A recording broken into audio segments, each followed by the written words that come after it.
Hello everyone, Just Podcast TV is here. Please don't forget to like and subscribe and hit the bell icon to get notified on new contents. Episode 148. The Assassin Who Ran Away. As soon as James said those words, the Black Widow felt as if she had been electrocuted. Sure enough, her movement stopped, and her eyes filled with endless, killing intent. She asked coldly, "How do you know about Martin?" But then she reconsidered. The McClure's reputation precedes them. Of course you've heard of him. Then she leaped into the air and lunged at James. In her eyes, he was already a dead man. She was wasting her breath talking to him. But seeing the Black Widow's direct physical attack, James parried with his words. Right to the point, huh? Truly vicious. You know, in nature, bright colors usually mean poison. I guess the same is true of beautiful women. He sensed her impatience. Maybe if he baited her, he could get her to reveal some information. But he was on the move even as he talked. He rolled on the ground and nimbly dodged the Black Widow's attack. Although the two of them did not clash head-on, James sensed the Black Widow's tremendous physical strength. She was a woman, but she was no weaker than Martin McClure. In fact, he sensed her strength was much greater, but it was far from enough to take James. Take that! The Black Widow's attack missed. She could not help but look at James, who was 4 or 5 yards away, and let out a sigh. They were just outside the door of the warehouse. They stared each other down. James's words were as sharp as blades. I expected better from a so-called top assassin. I think your gang won't be able to recruit anymore. You got lucky, cried the Black Widow. You won't escape this time. She lunged at him, blade foremost. She slashed at James's neck and then at his abdomen, her blade moving at seemingly superhuman speed. Hey, wait a minute. James leaped backwards, one hand extended. Woman, are you going to let me talk or not? You think too highly of that McClure guy. The only reason I know his name is that he told it to me just before I killed him. James could also move fast. In the blink of an eye, he had dashed behind the Black Widow's back, forcing her to spin to face him. He was smiling. What? She demanded in a rage. You said that you killed Martin? That's right. Or, well, not exactly. He wanted to kill me, but I was faster, and I guess that threw him off his game because he ended up killing himself by accident. Facing the vigilant Black Widow, James was unusually relaxed. An onlooker might have thought he was the assassin. So that means that the angel's wings are with you now? For the first time in her life, the Black Widow did not want to kill her opponent. Instead, she wanted to turn around and escape. That's right. And not just them either. I also have the tears of the sea and the earth's little hearts. All 3 treasures are equally valuable. James kept nothing back. What he said was the truth, and that was precisely why the Black Widow felt so uneasy. Did he intend to kill her to keep his secret safe? But the Black Widow was, after all, a world-class assassin. Her strong mental qualities allowed her to remain clear-headed and calm, even at such a moment. She didn't say anything. It wouldn't do to let on that any of this was news to her. Unfortunately, James still caught a trace of surprise in the depths of her eyes. Clearly, she had never heard of Dirka having 2 other treasures. James laughed. It seems like your organization isn't that well informed. James stood only about 10 feet away from her. He seemed very relaxed, but she knew this was a front. He was still on high alert. She had no doubt that this seemingly harmless young man could kill her. Still, she snorted contemptuously. I was looking for the murderer who killed Martin. I did not expect that he would actually deliver himself to me, saving me a lot of trouble. Prepare to die. Her expression ferocious, she raised the sharp scimitar and went for James's face at high speed. At the same time, her other hand pulled a beautiful knife flower from behind her back and slashed fiercely at James's thigh. The 2 attacks were lightning fast.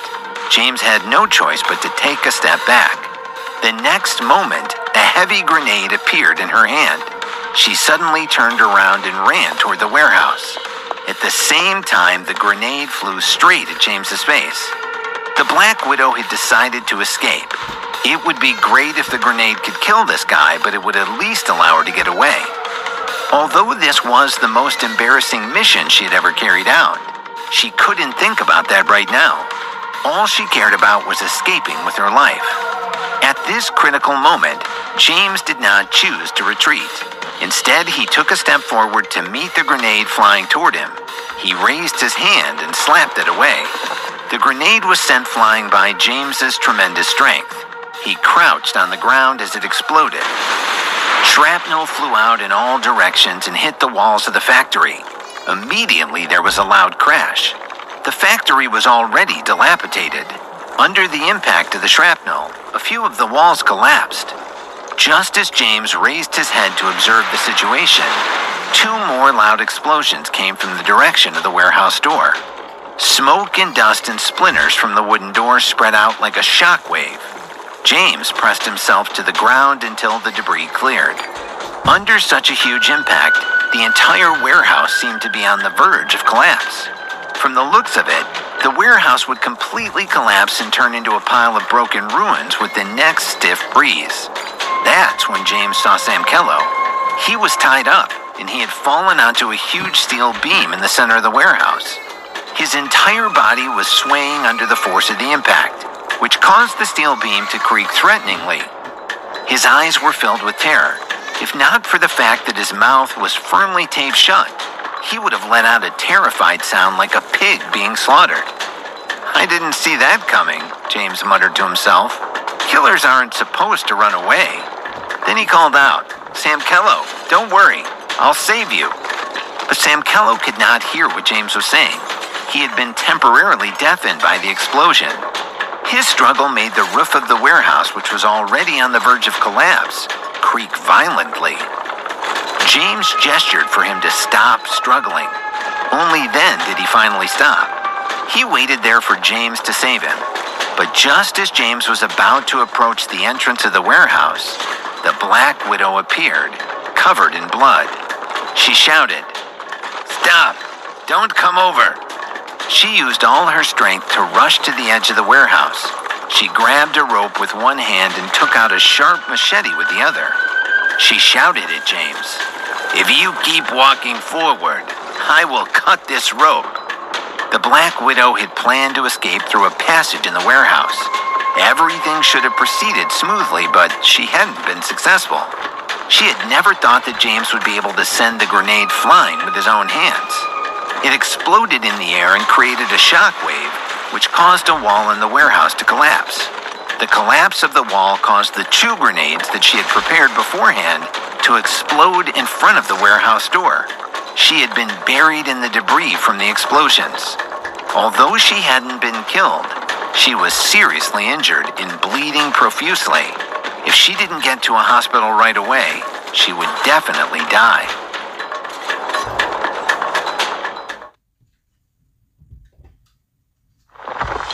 Episode 149, A Vow of Vengeance. James looked at the Black Widow, who was covered in blood, and then looked at the rope in her hand. This was the rope tying Sam Kello to the beam. He was about 15 feet in the air, not so high that a fall would kill him, except for the sharp wooden spike poking out of the debris directly beneath him. If the Black Widow really cut the rope, Sam Kello would definitely die. However, at this moment, James casually leaned against the wall. He did not seem to care. "Do what you want," he said. "It's all the same to me. If you want to cut the rope, cut the rope." Sam Kello, hanging in the air, cursed James in his heart when he saw James's attitude. But the Black Widow didn't have time to continue arguing with James. She was bleeding nonstop and feeling colder and colder. She felt that she was about to die. But she was not willing to give up, because her partner, Dax Freeman, was currently in Cape Town. She had already pressed the distress button to call him. She hoped that he could rush over and save her before the situation worsened.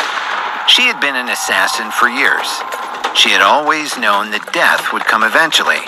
But now she suddenly felt that this world was beautiful. She didn't want to die. And she wasn't the only one who was anxious. James was too. A commotion like the one they'd kicked up just now might have attracted attention. What if the police showed up? However, James was very good at disguising his emotions. His goal was to distract the Black Widow. He hoped to find an opportunity to save Sam Kello. He was soon rewarded. The Black Widow fell into her own thoughts and relaxed her vigilance towards James. He immediately picked up a sharp piece of wood and threw it at her.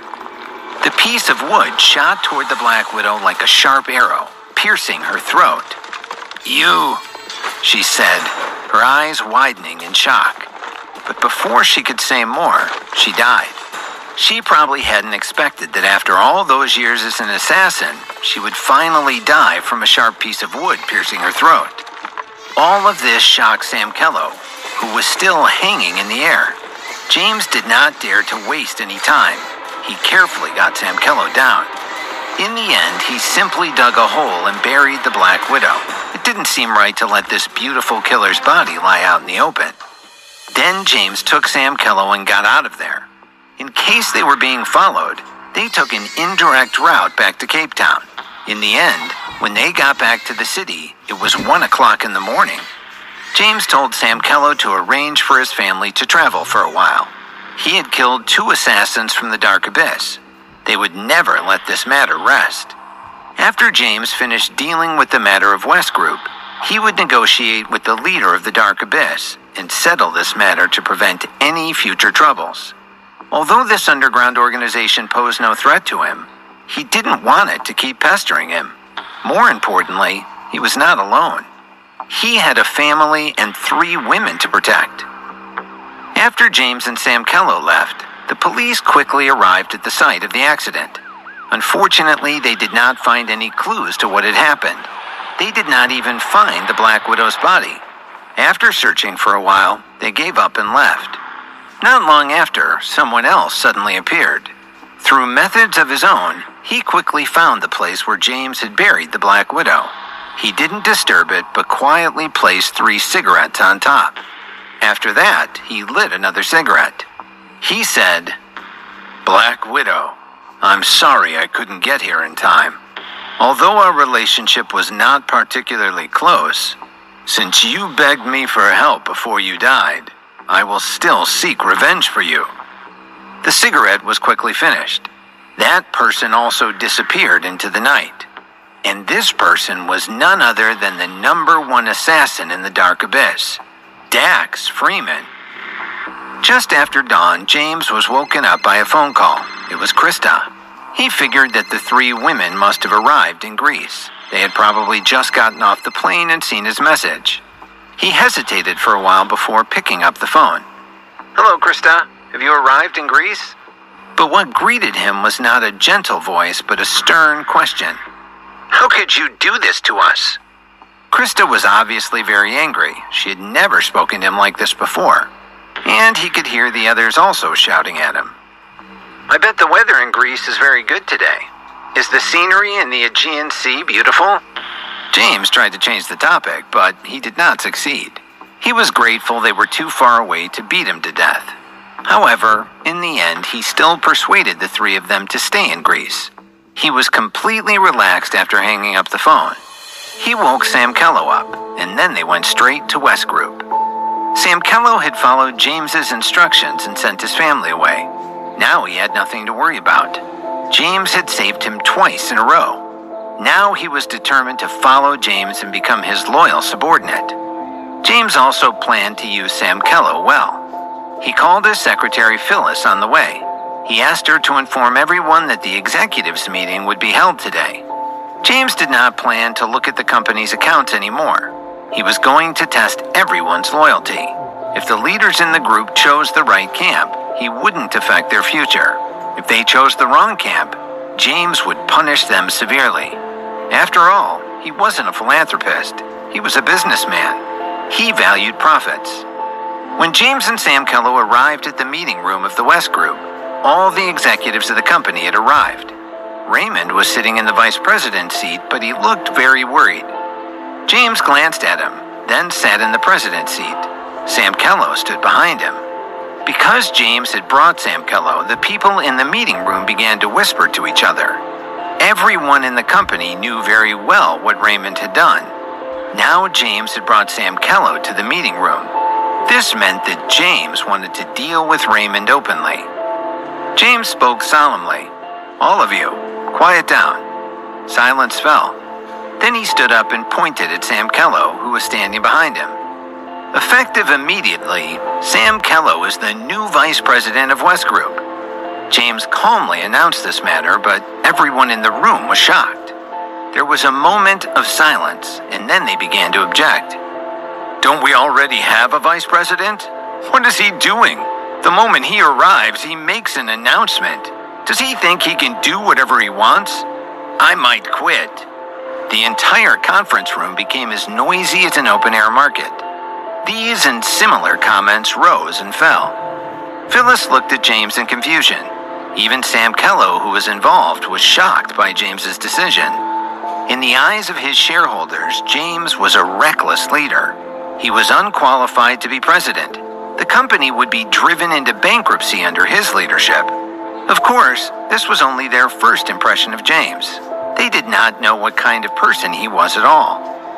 Out of all of them, Raymond, who was once the company's most popular executive and who had private thoughts about the group, was unusually quiet. It was as if he'd expected this. However, at this moment, everyone's attention was focused on James and Samkello. They did not notice his abnormal behavior. Just last night, a mysterious phone call had told him that the female assassin responsible for assisting him had been killed. And the person who had told him the news was naturally the Dark Abyss's #1 assassin, Dax Freeman. But Raymond didn't know that. He knew only that the mysterious man was affiliated with the Dark Abyss. To question him, chaos burst out in the meeting room.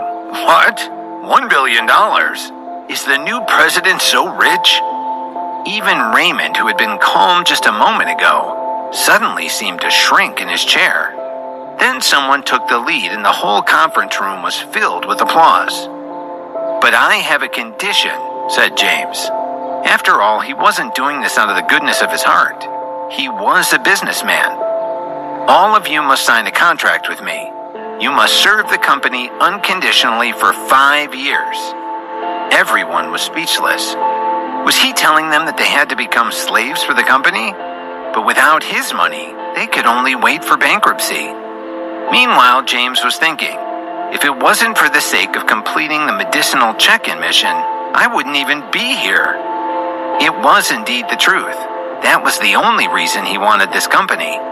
In the end, the employees gave in to James's demand. The efficient Phyllis drafted the contracts and got everyone's signature. And from then on, James was absolute ruler. Though he would let Samkello manage everything. Samkello was smart and would be able to handle whatever came up. That was the way James wanted it. After all, he had to continue to go to check-ins all over the world. It was impossible for him to stay in Cape Town all the time. After everything was arranged, it was already close to lunchtime. After such a busy morning, James felt a little tired. He went to the office to rest for a bit before lunch. But as soon as he stretched out on the sofa, the system's voice sounded. "The host has stabilized the entire company, and it has started to run smoothly. The host has met the requirements of the check-in. We can go to the mission spot to continue." I have to go back to the Cape of Good Hope?" James muttered to himself. Suddenly, a bitter smile appeared on his face. The last time he went there, he used that scarf as an excuse to go to the forbidden area. What should he do this time? Just as James was thinking about this, there was a knock on the door. "Who is it?" "President Tucker, it's me." Raymond's voice came from outside the door. James muttered, "What does he want?" before saying out loud, "Come in." The office door was pushed open in an instant. Raymond walked in anxiously. He closed the door, but before James could say anything, he fell to his knees, begging, "Mr. President, save me.